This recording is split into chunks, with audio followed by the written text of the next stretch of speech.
Capítulo 11 do Evangelho segundo o Espiritismo, item 14.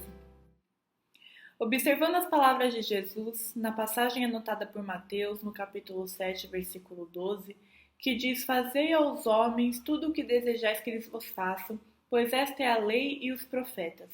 Vemos que Jesus é realmente o maior psicoterapeuta que a humanidade já conheceu. Hoje, na sociedade em que vivemos, em que a violência nos envolve todo o tempo, nas ruas, na mídia e muitas vezes dentro de nossos lares, o estudo deste item de O Evangelho segundo o Espiritismo provoca as mais variadas reações em nossos espíritos.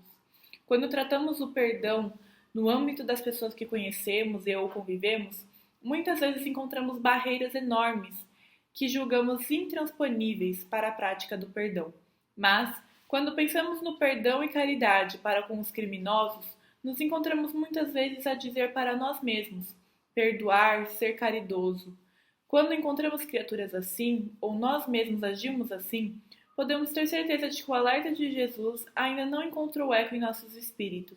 O problema se torna maior em entender essas situações quando a ideia da imortalidade da alma não se encontra fixada em nossos espíritos. Assim, quando começamos a observar a criatura sob o ponto de vista da reencarnação e da imortalidade da alma, podemos, com um pouco de estudo e boa vontade, começar a entender tais criaturas. E mais, podemos começar a entender o porquê de sermos caridosos para com elas, ensaiando até mesmo os primeiros passos rumo ao perdão. Observamos intimamente que quanto mais o conceito de caridade se amplia, rompendo as barreiras da esmola que damos, alcançando o aperto de mão, o abraço, a palavra amiga ou mesmo o silêncio, começamos a perceber a caridade praticada por Jesus. Ele não possuía bens para distribuir, mas possuía a palavra que elevava. Não possuía os recursos materiais, mas possuía os ouvidos do bom pastor, que percebe a ovelha perdida ao longe. Conseguia com o olhar aliviar as dores e entender o sofrimento mais profundo daquele povo, que ainda assim muitas vezes não o compreendia. É nesse sentido de caridade que vê o homem como um ser integral, que precisamos começar a praticar. A caridade que não espera o agradecimento, a compreensão que é invisível para os que se passam. Exemplos de criatura assim não nos faltam. Coloquemos a nossa vontade em ação e veremos como as forças aparecem. A vergonha, o medo e a insegurança em sermos caridosos passarão ao longe. Como dizíamos no início, a reencarnação nos mostra muitas vezes o porquê de toda a situação que vivenciamos hoje em dia.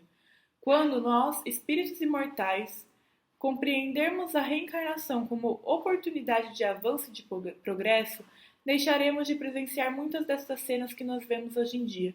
E quanto a nós, que já compreendemos e estudamos a reencarnação, comecemos a ajudar com as nossas preces, com a conversa fraterna aos jovens que se encontram nas ruas, na nossa vizinhança. Muitas vezes perdemos a oportunidade de auxiliar aquele espírito que está buscando somente uma palavra amiga e um gesto de carinho.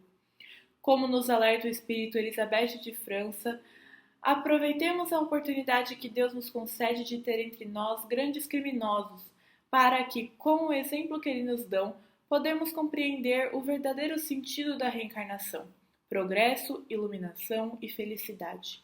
Auxiliar com a nossa prece, voltamos a repetir, para que um dia não tenhamos mais que precisar desses tristes exemplos e gozar de um mundo mais pacífico. E à medida que compreendermos cada vez mais a caridade, a ideia de perdoar fará parte do nosso espírito. Deus abençoe a todos.